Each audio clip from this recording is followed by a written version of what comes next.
going on, guys? Welcome back. Marriage, Money, and Mindset. We're your host. I'm Jared. And I'm Alexis. And welcome back to another episode of Marriage, Money, and Mindset. We come to you every Monday at 5 p.m. dropping content on those three topics, marriage, money, and mindset. Before we kick this episode off, we do want to apologize for last week, guys. We did not give y'all an episode. That's on our bad. Right. We got a little busy with everything else, just life in general, but no excuses. We promise try not to do that again. But hey, sometimes we may miss. But we back, so here's another episode. We are on episode 37 today. Episode 37 of Marriage, Money, and Mindset is going to be called Staying Committed. Yeah. Staying committed to your marriage or relationship. Right. Staying committed to your marriage or your relationship, right? Mm-hmm.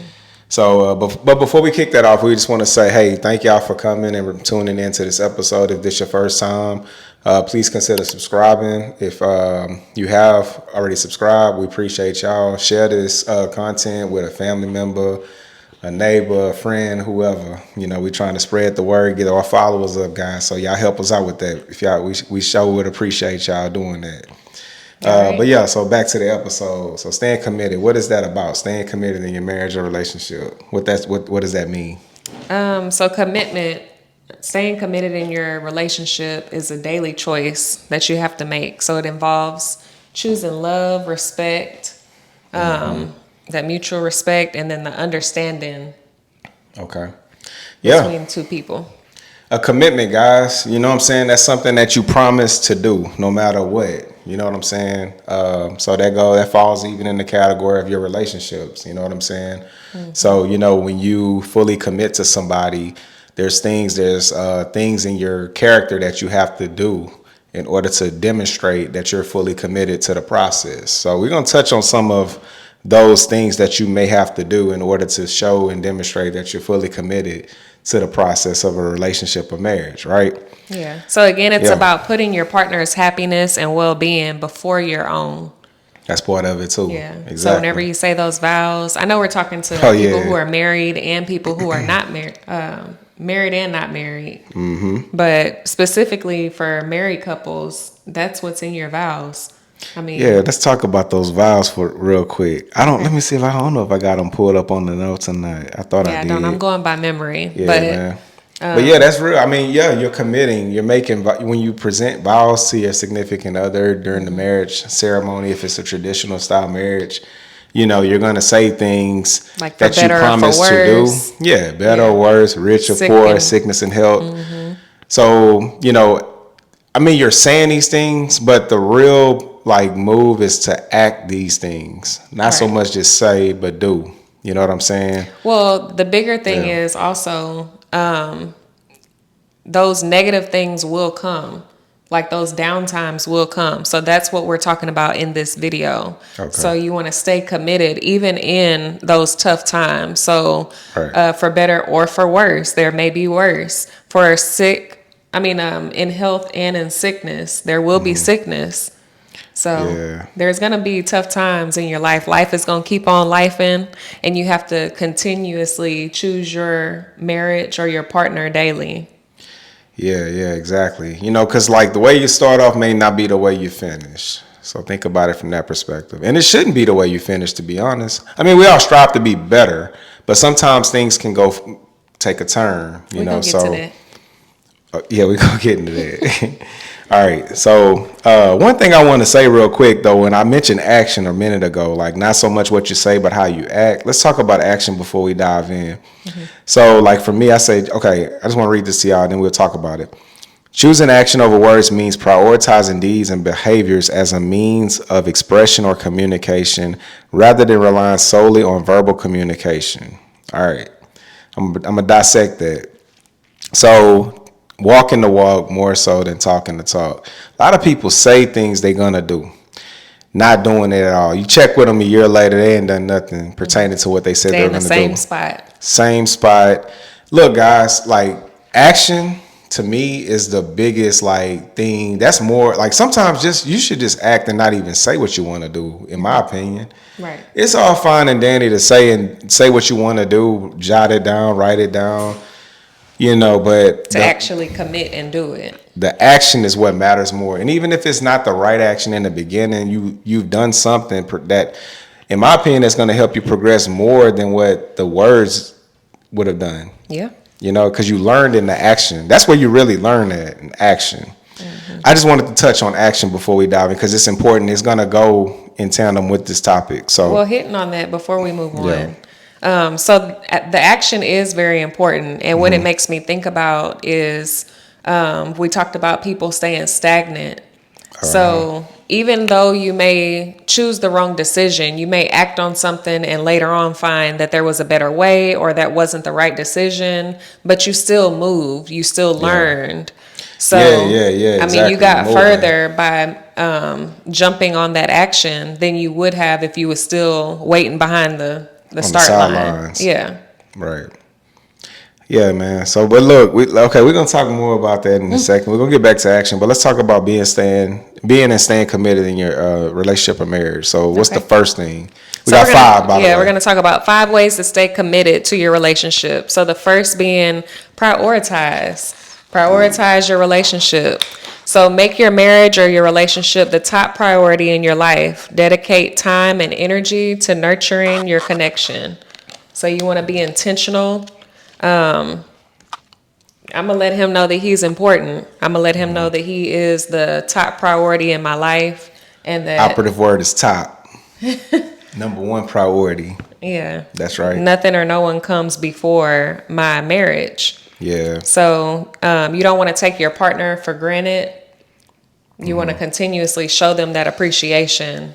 Yeah, it's about allocating time out of your day and dedicating that time to your partner.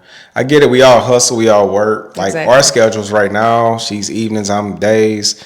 But we do find time where we can prioritize and give each other. And I'm going to tell you, like, honestly, I know it kind of, is a downer at times. But for the most part, whenever we do have that time together, I think it's better. Yeah, because we've done we both were productive at different hours of the day, but when we come together, like to just relax and have that time together, that's it's like on 10 at that point. At least for me, I don't know. Me too. Okay, cool. I feel like we miss each other more. It's reciprocated. Yeah, it is. There you go. We miss each other more, so it gives us that opportunity. Miss your spouse every now and again, man. Let her go on and do. And then y'all come back later. You ain't supposed to be all up under all day. Same thing, I ain't supposed to be all up under her all day. All day, every day. Every day. But sometimes. Yeah, man, miss your spouse for a little bit. You know what I'm saying? And then it's going to make it 10x when y'all get back together. Okay. Yeah. So number 2. So what's that second one? So set goals together. This is my favorite one. This is the second thing about being and staying committed in your marriage or relationship. You want to establish shared goals and aspirations for your marriage. This could include financial goals, family goals, personal or relationship goals. So, of course, goal-oriented is the glue. That's what I like to say. With us, we have several goals in life, financial, spiritual, relationship-wise, like not just our relationship, but other relationships. We've met other married couples like that are successful as us, doing well. And better. Yeah, exactly. And that's the type of environment we want to surround ourselves around, other people. That's why we're doing this, by the way. We want to influence other people to be successful in their relationship and marriage, right? So that's part of it, But yeah, man, setting goals together is a must, in my opinion, to being and staying committed in your relationship and marriage. Because if you have no goals set, then like back to what you mentioned earlier, the stagnation, you're not going anywhere. You're sitting still. You're on the sidelines. You have to move. You have to get the ball rolling. You have to set forth something that you want to obtain in life and go for it, regardless of what it is. Regardless of how big or how little it is. Make it realistic is what I would say, or what I would recommend. Reverse engineer your goals and have targets every month to where you get to the goal. Because I'm going to say, for one thing, with us, goals, we have them, but it's never like it's a journey. I don't think we have a destination. We have journeys. Yeah. Like there's no stop point. Because it's never ending. You know what I'm saying? Like goals is always going to continue to accelerate. Yeah. It's never like once we achieve what we set as a target, okay, bet. Now what's next? That's kind of what I was going to say. Yeah. Because if your goals don't scare you, they're not big enough. Yeah. So you need to set big goals. I know you said the word realistic, But big goals can be realistic. You just have to reverse engineer it, work it backwards, and figure out how it can become realistic for your lifestyle that you currently have. I'm saying realistic because like people really have to evaluate where they are in life, right? Mm-hmm. I agree. And like, okay, I can't sit up here and say, okay, by this time next year I'm gonna be a billionaire. Right. I'm not. I'm being realistic. I'm not. I'm not gonna be a billionaire. But I can say by this time next year I want to have another X amount of investments that I have made. Mm-hmm. You know, that could be a realistic goal, right? Okay. That's what I meant by realistic. Because I think some people goals may be far-fetched. They may set an unrealistic goal of theirs. Mm-hmm. So, but yeah, you can still dream big. Now, I may go 10%, 20% above what I feel is realistic. And if I get to that, cool. But if I don't, I may still overshoot what I really realistically could have achieved. Right. You know, because some days may be better than others. Mm-hmm. You know, so. But back to just realistic goals. That's what I recommend. You can shoot for the stars. Or shoot, what is it saying? Shoot for the moon. Shoot for the stars and aim for the stars and who knows? I don't know. It's a saying. Basically, if you set high enough aim goals. for the moon or shoot for the stars. It's something like that. Y'all can Google it, man. I don't know. Okay. We don't know the saying, but we know it's a saying. Yeah. Anyways, the goal is continuous growth. Yeah, continuous growth. Goals goals are the glue. Goals are the glue, guys. I agree. Have goals. That's gonna be the glue. Number 3, let's talk about it. The third one is quality time. Yeah, I like that one too. Me too. So you want to make time for regular quality time together. This can include going on dates, sharing hobbies, or spending quiet moments together. So quality time. Ain't quiet. Quality time helps you feel more connected to your partner. And it isn't,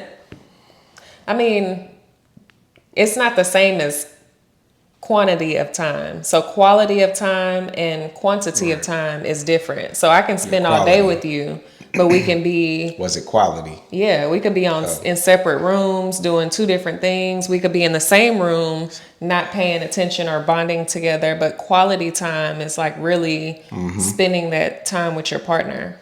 Yeah, just being attentive to your partner. Right. You know what I'm saying?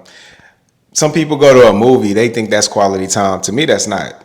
Y'all not attentive to each other. Y'all attentive to the movie. At that time. However, you know what I'm saying? It can be quality because after the movie, because we do this all the time. We go to see a movie or we upstairs in the living room watching a movie. We discuss it after. It gives us something to talk about. That's not quality time, though.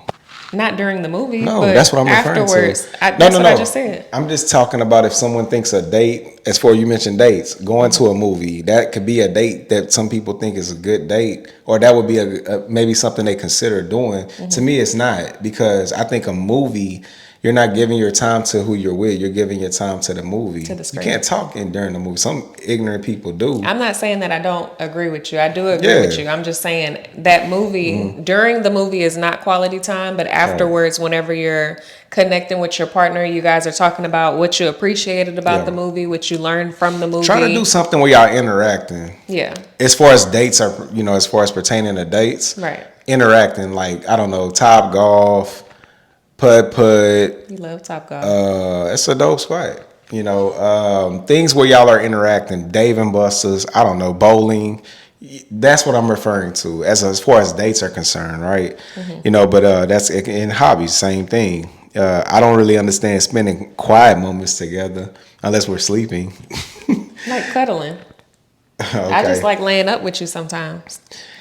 We don't have to be having... That's quality time, though? Isn't it? I don't get to spend that time with you all the time.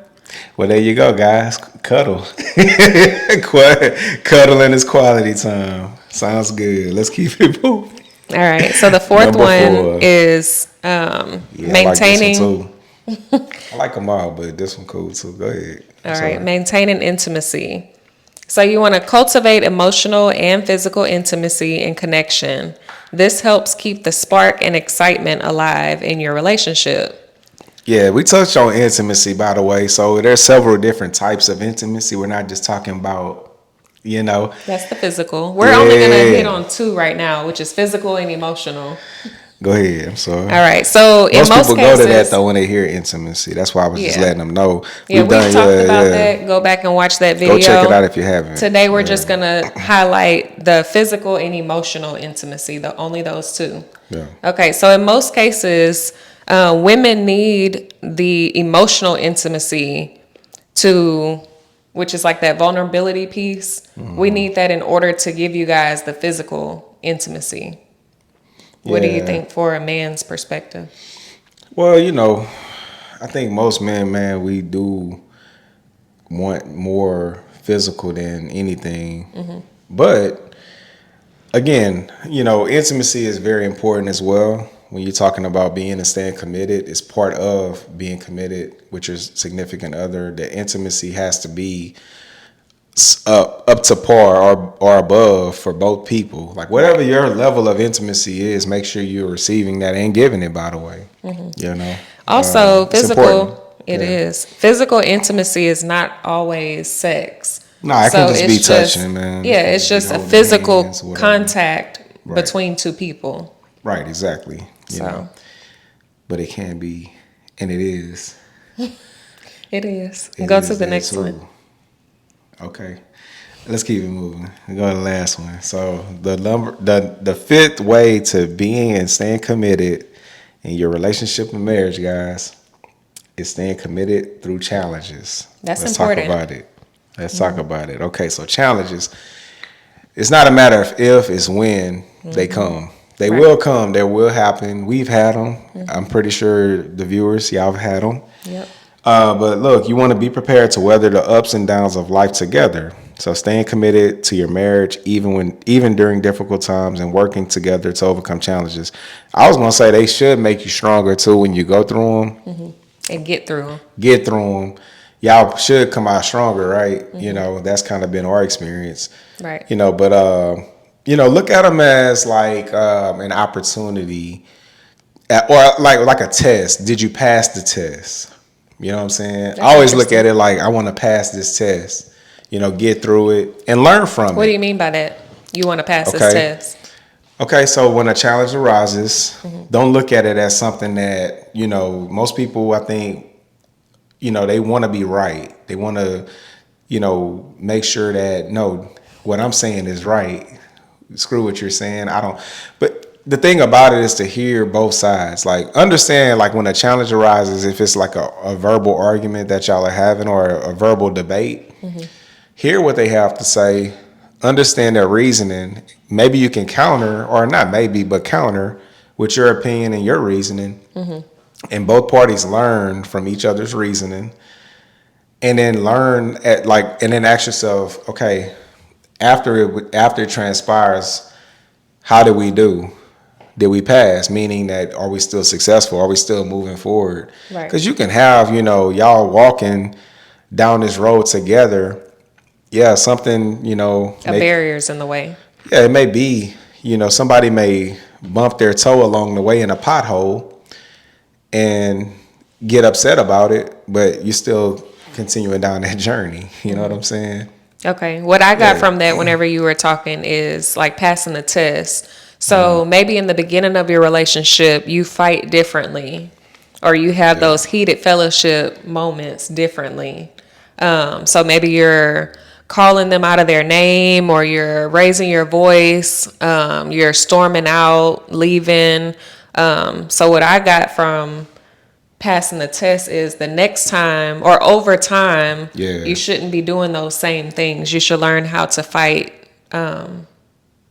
better. It's not even fight, man. It's just like be respectful in disagreements. You can have disagreements all day long, but just learning how to be there. Like, okay, for instance, I ain't gonna tell you what we had.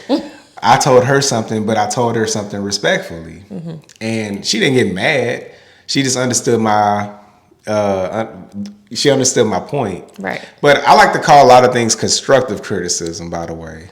Not trying to be negative. I'm just giving you constructive criticism, how I view something, maybe how others view it. So it's just something to consider. But I'm going to tell you another thing about me. I like when I get constructive criticism because it helps me kind of reevaluate something I may be doing that I'm not aware of. Right. So that's what it's all about, man. It's about sharpening iron, guys. Everybody helping each other. Nobody's trying to like talk about. That's the thing. Like another thing, real quick. If people talking about you, but not talking to you about what they're talking about you about, you may not want that person in your life. Because if she's talking about me behind my back, but not talking to me about me, that's a problem. Mm-hmm. You talking about rewind that if you didn't understand. You talking about us being married and me doing it? No. I'm just saying like any type of conflict. Because sometimes, think about it. A lot of times people have conflicts with people, but they don't talk to that individual about the conflict. They go talk to, any old Joe Blow about the conflict that they have. Keep your problems in your marriage. Unless, I was going to say also, seek counsel and guidance if necessary. It needs to be from somebody who's not biased and who can give you healthy advice. However, the first things first, you want to keep things in your household, because this is the person who you got to be in battle with. Right. So I'm just talking about like when any old conflict arises, don't be the one to go and talk to somebody else about your conflicts. Talk putting to that it on person. social media. And Yeah, that's a big one too, man. Going to tell everybody, all your friends and coworkers, and keep it in house. Mm-hmm. Okay. Yeah, man. So that's pretty much gonna be this episode today, guys. I appreciate y'all watching it. We appreciate y'all watching it if you watched it this far. Yes. Give us a like, give us a thumbs up, give us a comment. Talk to us in the comments, man. Let us know what y'all thought about this episode. We're gonna stay committed to y'all too, by the way. We know we wasn't committed last week. Right. But we're gonna be committed going forward, man. We slipped up, but we promise not to do that again, guys, if y'all did notice. You know what I'm saying? Yeah. Yeah. So anyways, hey, we appreciate thank y'all for watching. Make sure you tune in next week, Monday at 5 p.m. Central Standard Time. Go check us out on Instagram as well, and follow us at Marriage, Money, and Mindset. Mm-hmm. Yeah. You want to shout out the travel page real quick? Talk about that real fast before we leave. Okay. So I have been a travel agent for going on 2 years, and I'm building a team of agents as well. So currently I have 11 agents on my team, and I'm working on growing that number to at least 100 by the end of this year. Oh, yeah. Becoming a director. But I deal with everything travel. I'm excited about travel. And I'm also excited about joining these two brands together. So Marriage, Money, and Mindset and 717 Travel, we're going to start doing marriage retreats and different things like that. So they will be joined together in the near future. And we're excited about that. There you go, guys. Y'all heard him, man. So go follow 717 Travel as well. 7 is spelled out as the word. SEVEN 17 travel at gmail.com. I'll link it below. That's the email, but there's a Facebook as well. Yes. So go check out. I'll put all the links below. Yeah. But until next week, guys, y'all take care. Y'all make sure y'all make this week count. Take the money that you make and put it to work. That's what I want to end this episode with. Take your seeds and go plant them. See y'all next week. Peace.